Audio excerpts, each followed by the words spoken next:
Vande Mataram. Paschimanchal live देख रहे हैं आप, मैं हूं आपके साथ काजल ठाकुर। बागपत में सांसद डॉक्टर सत्यपाल सिंह कलेक्ट्रेट सभागार में संबंधित अधिकारियों के साथ बैठक करने पहुंचे और अधिकारियों को जरूरी दिशा निर्देश दिए। इस दौरान Shyama Prasad Mukherjee Ruben mission सिलाना cluster में आच्छादित ग्रामों में हुए विकास कार्यों पर चर्चा की गई। बैठक में डॉक्टर सत्यपाल सिंह ने कहा है कि doctor Shyama Prasad Mukherjee rurban mission के तहत गांव में किए जाने वाले विकास कार्यों में किसी तरह की कोताही नहीं बरती जाएगी। अधिकारी समय समय पर कराए जा रहे विकास कार्यों की समीक्षा भी करते रहे और मौके पर जाकर धरातल का मुआयना भी करें। जो भी विकास कार्य क्लस्टर में कराए गए हैं या फिर कराए जाएं, उनकी एक रिपोर्ट भी समय समय पर बनाकर उच्च अधिकारियों को सौंपें।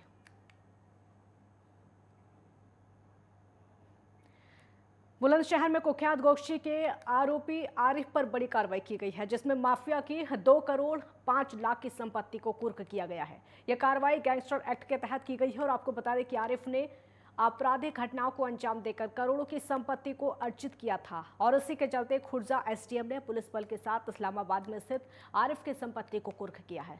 आपको बता दें कि डीएम के आदेश पर बुलंदशहर में माफियाओं पर लगातार कार्रवाई की जा रही है।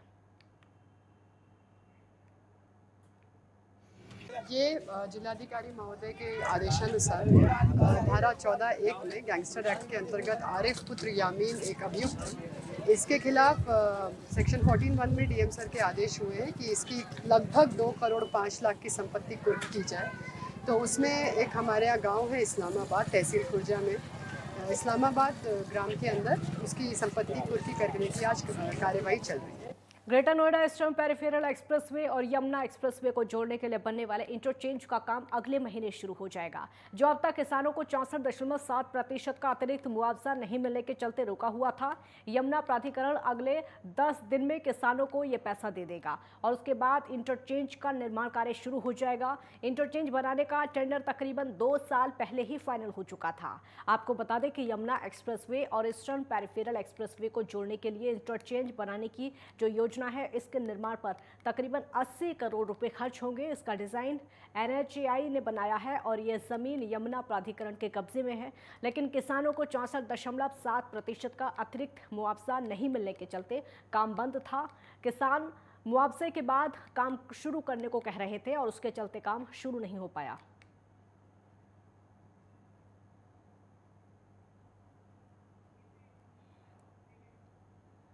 नोएडा में सेक्टर 8 में मस्जिद के बाहर ईद की रौनक देखने को मिल रही है, जहां पर व्यापारी ईद को देखते हुए इस बार कई तरह की सेवैयां बेचने के लिए लाए हैं। आपको बता दें कि इस बार बाजार में आपको 8 तरह की सेवैयां देखने को मिल जाएंगी। दरअसल 10 जुलाई को इस बार ईद का त्यौहार मनाया जा रहा है और उसी के चलते मुस्लिम धर्मगुरुओं ने सभी से सार्वजनिक स्थानों पर कुर्बानी न करने की अपील की है। उन्होंने ये भी कहा है कि स्वस्थ जानवर ही कुर्बानी जायज़ है।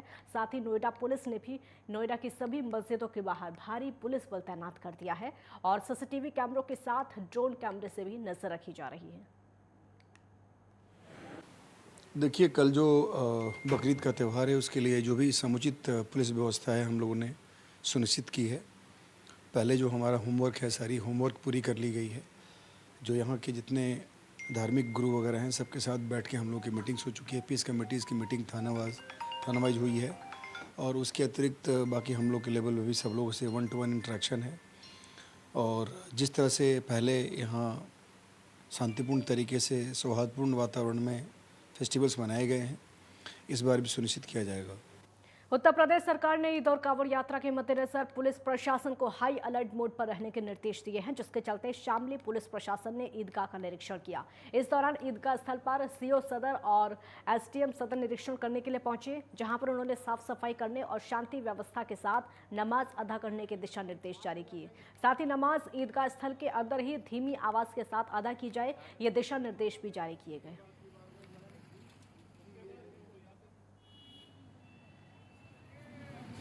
आज जैसा आप सब जानते हैं कि 10 तारीख को यहाँ बकरीद का हमारा त्यौहार मनाया जाएगा पूरे भारतवर्ष में और यहाँ पे भी बकरीद मनाई जाएगी। तो सुबह नमाज को लेकर अर्ली मॉर्निंग क्योंकि नमाज होनी है, तो उसकी तैयारी को लेकर सीओ साहब के साथ यहाँ का जायज़ा लिया गया है। साफ़ सफाई के दिशा निर्देश सीओ शामली को दिए गए हैं। उनके द्वारा बताया गया है कि जहाँ थोड़ी बहुत गंदगी उसको हटवा दिया जाए। देखिए, यहाँ पे कल लगभग 7 बजे नमाज होगी ईदगाह पे और यहाँ हमने जो ईदगाह के मुतवल्ली हैं उनसे और यहाँ के इमाम साहब से बात कर लिया इस तैयारियों के संबंध में, और सभी जगह हमारी ड्यूटी लग चुकी है और हमारा फोर्स अलर्ट रहेगा। साथ ही इसमें जो जैसा पिछले ईद पे जो इन्होंने बिल्कुल शांति व्यवस्था के साथ यहाँ पे नमाज संपन्न कराई, उसी तरीके से हमारी कोशिश है इस बार भी जो ईदगाह है उसके अंदर ही नमाज सकुशल हो। आगामी त्योहार के मद्देनजर एडीजी राजकुमार संभल पहुंचे, जहां उन्होंने धर्मगुरु के साथ में बैठक की और इसी दौरान एडीजी ने कहा कि त्योहारों पर माहौल खराब करने वालों के खिलाफ सख्त कार्रवाई की जाएगी। उन्होंने बताया कि त्योहारों के दौरान ड्रोन से निगरानी की जाएगी।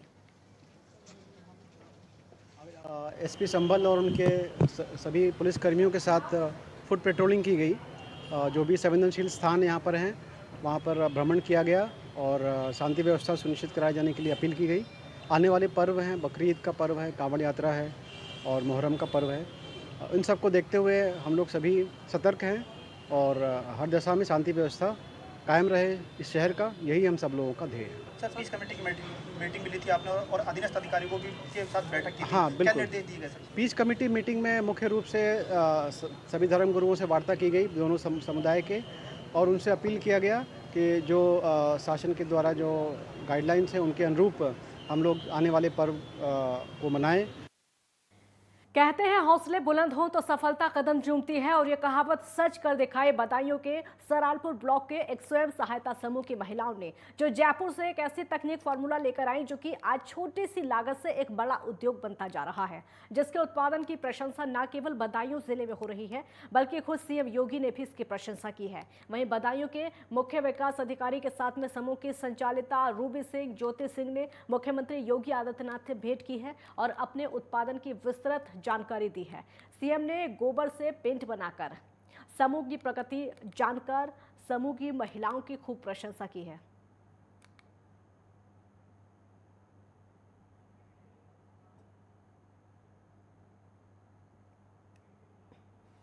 उत्तर प्रदेश के मुखिया योगी आदित्यनाथ के द्वारा महिलाओं की सुरक्षा के लिए एंटी रोमियो स्क्वाड चलाया गया, और एंटी रोमियो स्क्वाड कितना कारगर साबित हो रहा है, आगरा में इसकी पड़ताल नेटवर्क 10 की टीम द्वारा की गई। आपको बता दें कि ये जो मुहिम है, टीम बाजारों में लगातार नजर बनाए रहती है। जगह जगह पर एंटी रोमियो की गाड़ी खड़ी होकर बाजार और सड़कों पर महिलाओं को सुरक्षा का एहसास कराती है। स्कूल कॉलेज की बात की जाए तो एंटी रोमियो स्क्वाड की टीम समय समय पर स्कूल पहुंचकर छात्राओं को आत्मरक्षा का पाठ पढ़ाती है। महिला हेल्पलाइन नंबर के बारे में स्कूल कॉलेज और बाजार में स्कूली छात्र छात्राओं को जानकारी दी जाती है। महिला पुलिसकर्मी रेखा यादव द्वारा स्कूली छात्राओं को आत्मनिर्भर बनने और अपराध को रोकने के बारे में जानकारी दी गई है। उत्तर प्रदेश के मुख्यमंत्री योगी आदित्यनाथ द्वारा उत्तर प्रदेश में चलाई गई एंटी रोमियो लगातार कारगर साबित हो रही है। इसका असर भी लगातार देखने को मिल रहा है।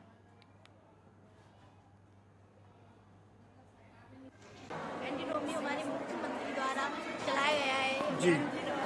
हमारे और जब हम बाजार जाते हैं तो हमारे लिए काफी सुरक्षा महसूस करते हैं हम। अच्छा लगता है। अच्छा लगता है। तो पुलिस मिलती रहे खड़ी। एंटी रोमियो हमारे स्कूल में भी आती है, जी। इसके बारे में हमें जानकारी भी है जी। और जगह जगह हमें गाड़ी भी खड़ी मिलती है। जी। एंटी रोमियो सुरक्षा के लिए हमें सुरक्षा का एहसास भी होता है। जी। और योगी आदित्यनाथ है उसके द्वारा एंटी रोमियो चलाई गई है, इससे मतलब महिला सुरक्षा के लिए। उत्तर प्रदेश के मुखिया योगी आदित्यनाथ के द्वारा उत्तर प्रदेश में महिला सुरक्षा को लेकर के एंटी रोमियो स्क्वाड चलाया गया है। आज इसकी पड़ताल नेटवर्क 10 की टीम के द्वारा आगरा के देहात क्षेत्र में की गई। हमने देखा कि लगातार एंटी रोमियो की गाड़ी स्कूल कॉलेज और बाजारों में गश्त करती हुई दिखाई दी। कई स्कूलों में एंटी रोमियो पर तैनात पुलिसकर्मियों के द्वारा स्कूली छात्राओं को आत्मरक्षा का पाठ पढ़ाया गया। महिला हेल्पलाइन नंबर 1090 के बारे में भी जानकारी दी गई। वहीं बाजारों में भी देखा गया कि लगातार एंटी रोमियो पुलिस महिलाओं को भी आत्मरक्षा का पाठ पढ़ा रही थी। कई छात्रा और कई महिलाओं से हमने बात की तो उनके द्वारा बताया गया कि उत्तर प्रदेश के मुखिया योगी आदित्यनाथ के द्वारा चलाई गई एंटी रोमियो स्क्वाड हमें सुरक्षा का एहसास कराती हुई नजर आ रही है। मनोरेश झांकरे, नेटवर्क 10 आगरा।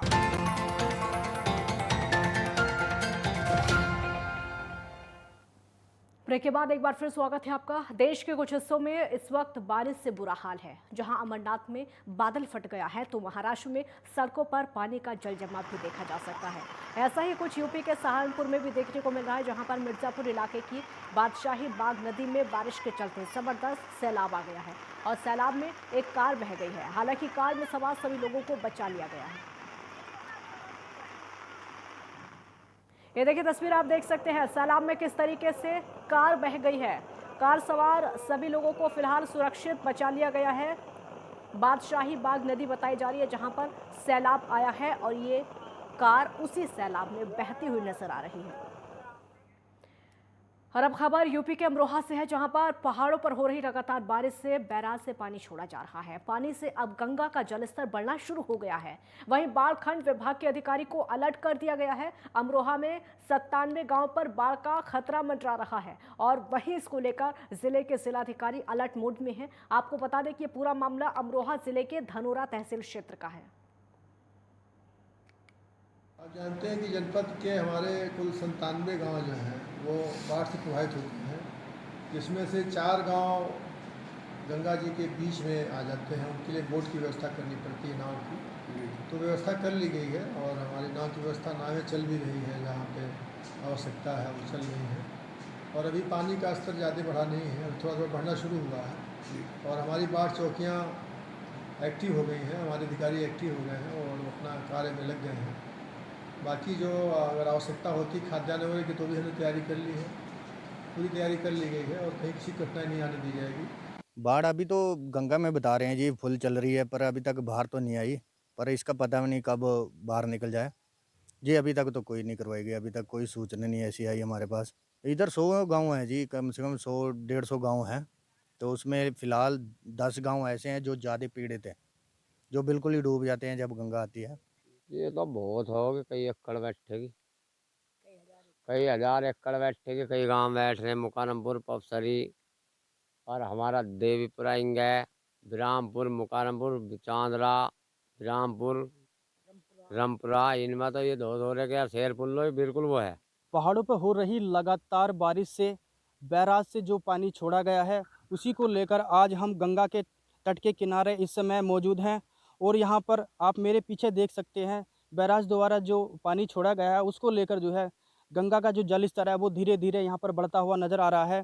और यहाँ पर आप देख सकते हैं जो गंगा का जो उफान है वो धीरे धीरे यहाँ पर वो बढ़ रहा है। वहीं बात करें तो धनोरा खादर क्षेत्र में 97 गाँव ऐसे हैं जिन पर बाढ़ का खतरा मंडरा रहा है। वहीं बात करें तो गंगा पार 4 गाँव ऐसे हैं जो बाढ़ से क्षतिग्रस्त हो जाते हैं। उसी को लेकर जो है प्रशासन पूरी तरह अलर्ट है और बाढ़ खंड विभाग को जो है पूरी तरह अलर्ट कर दिया गया है और प्रशासन द्वारा सभी तैयारियां कर ली गई हैं। बात करें तो आमजन मानस को जो है अभी किसी तरह की यहाँ कोई हानि नहीं नज़र आ रही है और किसी तरह का जो है फसलों में नुकसान देखने को नहीं मिल रहा है। अभी खाली जो है जल स्तर वो यहाँ पर बढ़ता नज़र आ रहा है और प्रशासन जो है पूरी तरह अलर्ट है। मैं कैमरा पर्सन के साथ जयदेव सिंह, नेटवर्क 10, अमरोहा। मथुरा के परखम गांव में बारात से लौटे करीब 2 दर्जन लोगों की तबीयत अचानक खराब हो गई। सभी को उल्टी दस्त की शिकायत होने लगी, जिसके बाद शनिवार की सुबह बाराती बेहोश हो गए। इससे गांव में हड़कंप मच गया। बीमार लोगों को प्राथमिक स्वास्थ्य केंद्र में भर्ती कराया गया, जहां पर चिकित्सकों की टीम इनका उपचार कर रही है। अस्पताल में बेड की संख्या कम होने के कारण एक बेड पर 2-2 मरीजों का उपचार किया गया और उधर दूल्हा भी बेहोश हो गया। अभी गाँव में नहीं लौटी है बारात। कुछ बारातियों ने आभूषण गायब होने का आरोप लगाया है। सूचना के बाद मौके पर उप जिलाधिकारी पहुंचे और स्वास्थ्य विभाग की टीम के साथ गांव में भी पहुंचे हैं। स्वास्थ्य विभाग का कहना है कि खाने में कोई नशीला पदार्थ था, जिसके कारण ये लोग बेहोश हो गए। कुछ बारातियों ने यह भी आरोप लगाया है कि उनके आभूषण गायब हुए हैं। एसडीएम ने यह बताया है कि 22 लोग बीमार बताए जा रहे हैं।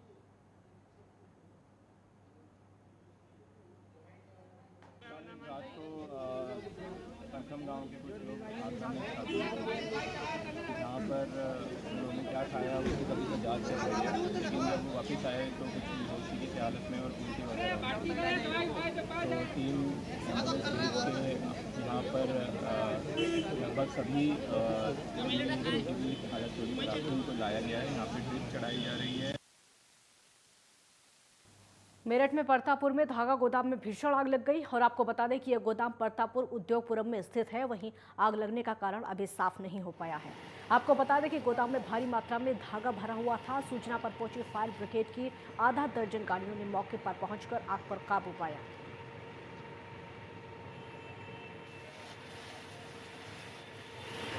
ये परतापुर उद्योगपुरम इंडस्ट्रियल एरिया में धागे की फैक्ट्री है, उसमें आग लगी हुई है, जिसमें सूचना मिलने पर तत्काल 8 फायर टेंडर आकर के आग को बुझा रहे हैं और अभी लगातार जो है अग्निशमन की कार्रवाई चल रही है। आग की स्थिति अभी जो है मतलब अभी कंट्रोल में नहीं है, अभी आग बुझाई जा रही है। अभी तो किसी बारे में कोई जानकारी नहीं हुई है, तो जानकारी करने के बाद पता चलेगा। अभी सिर्फ आग बुझाई जा रही है। मुजफ्फरनगर में उस समय हड़कंप मच गया जब भरी आबादी के बीच में स्थित एक आइस फैक्ट्री में अमोनिया गैस रिसीव हो गया और इसी दौरान जहरीली गैस रिसाव होने के चलते क्षेत्र में अफरा तफरी मच गई। वहीं आसपास के लोगों ने सांस लेने में उनको परेशानी होने लगी, जिसके चलते सूचना पर आनन फानन में मौके पर पहुंचे दमकल कर्मियों ने स्प्रे करके गैस को ठंडा किया। आपको बता दें कि घटना नई मंडी कोतवाली क्षेत्र के अलमासपुर कुकड़ा मंडी रोड की बताई जा रही है। उसके पाइप लीकेज होने से सर एकदम जैसे रिसाव हुआ गैस का, तो उसी टाइम हमने जो मैन वाल थी सारी वो सब बंद कर दी थी। बाकी जो बॉडी के अंदर जो प्रेशर था नहीं सर मशीन के अंदर, तो वो तो सर लिगड़ना ही लिगड़ना है। वो जैसे ही वो लिगड़ा तो खुशबू फैल गई सारे के अंदर। तो खुशबू फैलने में तो सारे पब्लिक जो है परेशान हो गई। अब हमने सोचा भाई थोड़ा पुलिस को इंतला करनी बहुत ज़रूरी है। क्या कहते हैं भाई, सूचना क्यों नहीं करी आपने? सर ये सारी सब जितने भी यहाँ थी आइस फैक्ट्री आज की तारीख में शहर के अंदर है, सब आबादी में लगी हुई है।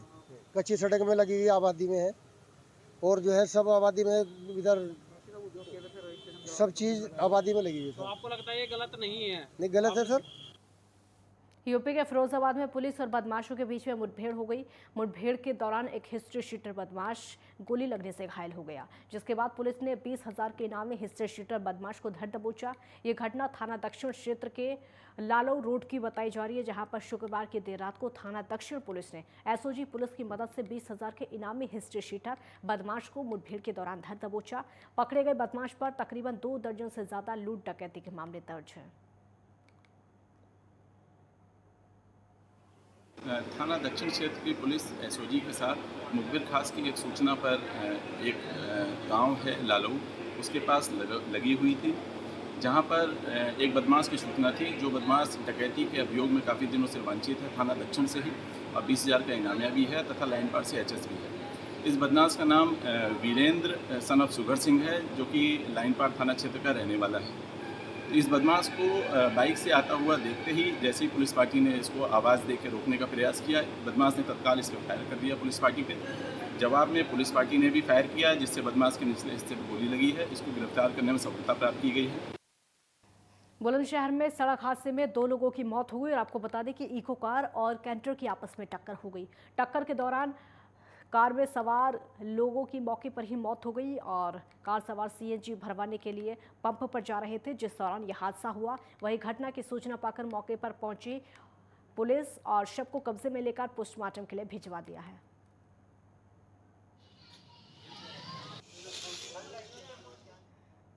बदायूं के गांव तुगलापुर में जहरीली शराब पीने से 2 लोगों की मौत हो गई और इसके बाद इलाके में हड़कंप मच गया है। वहीं जहरीली शराब को लेकर यशपाल नाम के व्यक्ति का नाम सामने आया है। आपको बता दें कि कुछ दिन पहले प्रशासन ने कार्रवाई करते हुए यशपाल के खिलाफ गैंगस्टर एक्ट के तहत कार्रवाई की थी और उसकी संपत्ति जब्त कर ली थी। वहीं इसको लेकर एसपी सिटी प्रवीण चौहान ने कहा कि संदिग्ध परिस्थितियों में 2 लोगों की मौत हुई, जिसके बाद शवों का पोस्टमार्टम करा दिया गया।